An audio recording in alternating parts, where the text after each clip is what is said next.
pouvez être élu, monsieur. Ben, bien sûr, sinon je ne me serais pas présenté. Nous voyons que notre programme est aussi valable que les autres qui sont là. Et nous sommes l'expression d'une partie de la population. Il y a 40% de gens qui ne se présentent pas, qui ne vont pas voter. Ailleurs, pendant qu'on faisait campagne, on entendait des gens dire « je vote utile pour que l'autre ne passe pas ». Ou du coup, lequel ils ne veulent pas faire passer, en tout cas. C'est un peu dommage qu'en démocratie, où le jeu c'est d'exprimer ses idées, que les gens soient rendus à voter utile, c'est-à-dire je ne vais pas voter pour exprimer mon idée, mais pour que l'autre ne puisse pas le faire.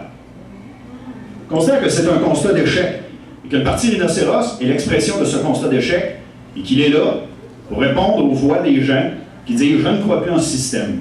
Je ne crois pas que nous vivons dans une démocratie, et je ne crois pas que ce système est améliorable dans un court laps de temps. » Donc, nous allons non seulement le réformer, le jeter aux poubelles, l'envoyer au compost, faire d'autres choses avec, et repartir une espèce d'utopie. C'est ce que nous proposons. Mais qu'est-ce que nous sommes en réalité? Qu'est-ce que nous sommes avec nos pancartes rouges et noires? Qu'est-ce que nous sommes avec cette attitude? Nous sommes la voix de ceux qui disent « je ne crois pas au système ». Et si vous vous abstenez, le système ne tient aucun compte de vous. Si vous annulez vos votes, le système n'en tient pas plus compte, il les met dans un bulletin rejeté. Alors, où est-il le parti qui va refléter votre voix? Nous sommes le parti, nous sommes un parti de cave, OK? Disons que nous sommes un parti, on est des vrais tatas, on est des imbéciles, OK?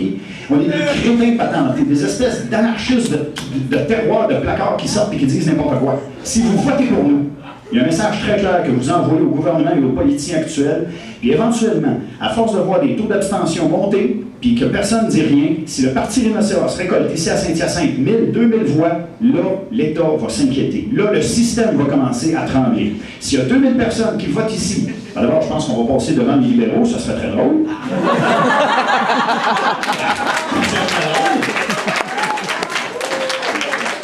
Et deuxièmement, ça enverra un questionnement clair aux autorités politiques. Qu'est-ce que vous faites de la démocratie? C'est pas tout de dire qu'on va aller se battre au fin fond de la planète pour la démocratie, mais qu'est-ce que ça signifie réellement entre les 4 années, entre les moments où vous allez voter? Qu'est-ce que ça signifie réellement? Êtes-vous impliqué? Êtes-vous au courant des programmes des candidats? Êtes-vous au courant de notre programme avant de voter pour nous autres?